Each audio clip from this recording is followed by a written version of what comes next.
I'll try to expand on the core message of Upanishads. Living Advaita. Understand, I am trying to set the context. I am trying to set the context.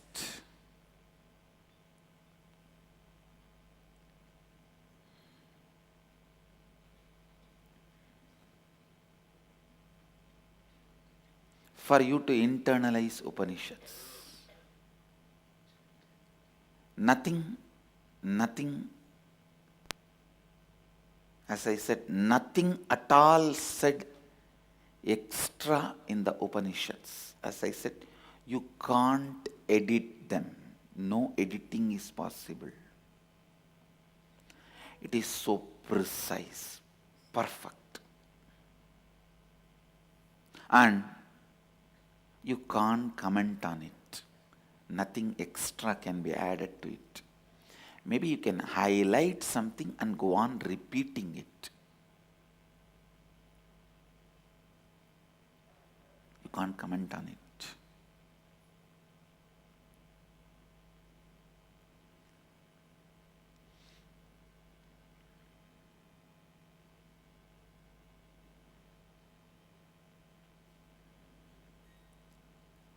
I was expanding yesterday on sacred knowledge, sacred understandings you need to excel, to reach your peak possibility in the life.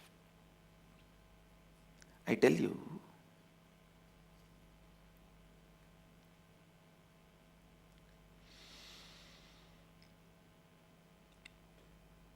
if you see a person sitting next to you, how you will feel. If you see a dog sitting next to you, how you will feel. If you see a plant sitting next to you, how you will feel.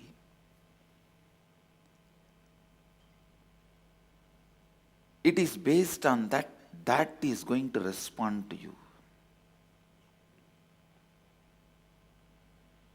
Please understand,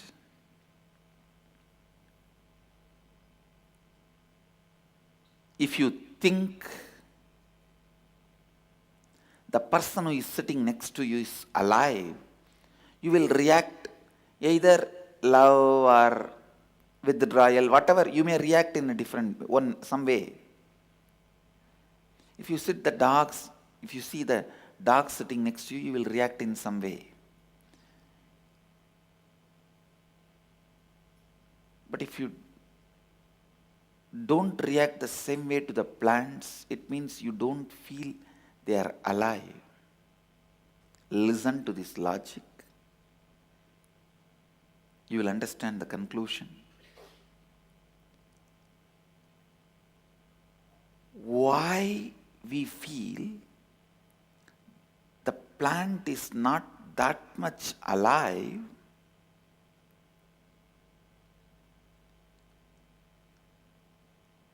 The person is more alive, the dog is little less alive, and the plant is less alive. Why? Because we have a wrong knowledge. The action decides the life. No. Existence decides the life. Not action decides the life. Because a man can do more actions than dog. The dog can do more actions than plant. You gauge, you measure even the existence of life in them based on the actions. Please understand. This is the basic misunderstanding.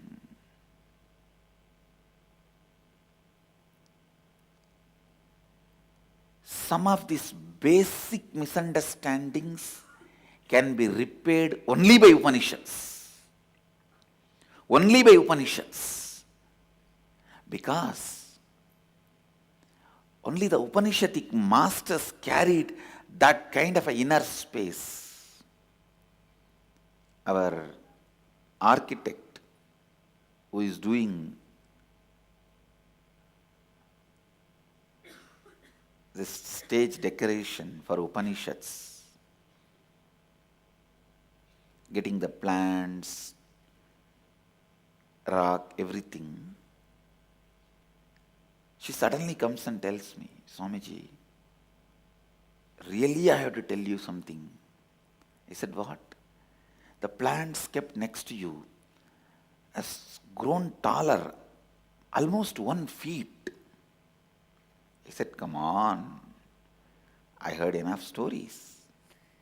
She says, no, Swamiji, really, Swamiji, too tall. They are growing every day, day by day tall. I laughed and tried to brush it aside. She said, no, Swamiji, I can prove to you. I can show you the height. Day 1, then day 2, how they are growing so tall. I said, they are also hearing Upanishads.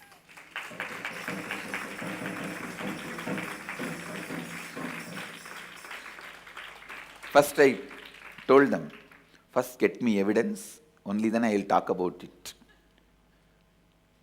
Because I don't want people to make fun of me or fun of this whole idea of Upanishads. Listen, I do not treat them because of their action or inaction. I do not have an idea about them because of their action or inaction. Just like every day I'll bow down in front of Kalbhairava. See, the Garbhamandir door we respect as the symbol of Kalbhairava.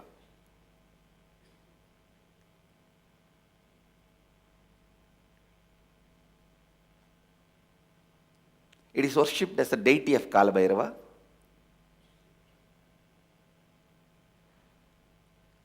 So just like every day I bow down in front of Kalbhairava, when I come down I always touch the plants in my garden. I touch all of them for a second, bless them and come. Because of their action or inaction, I do not gauge the level of life in them. Please understand. I have not done something special to them. I just did not judge their level of life. See, it's like when if a dog is sitting next to you, if you judge it as a very low life, you may not even respond. That also won't respond.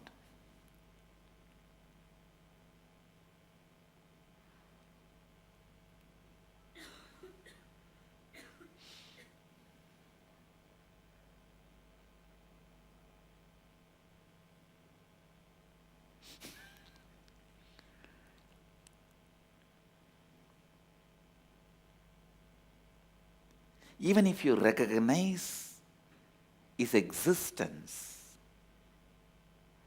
he loves himself and loves you. Understand? Whoever makes you love yourself, you love that person.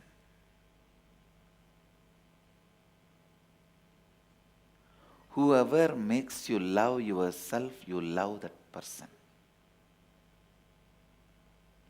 It's law of life.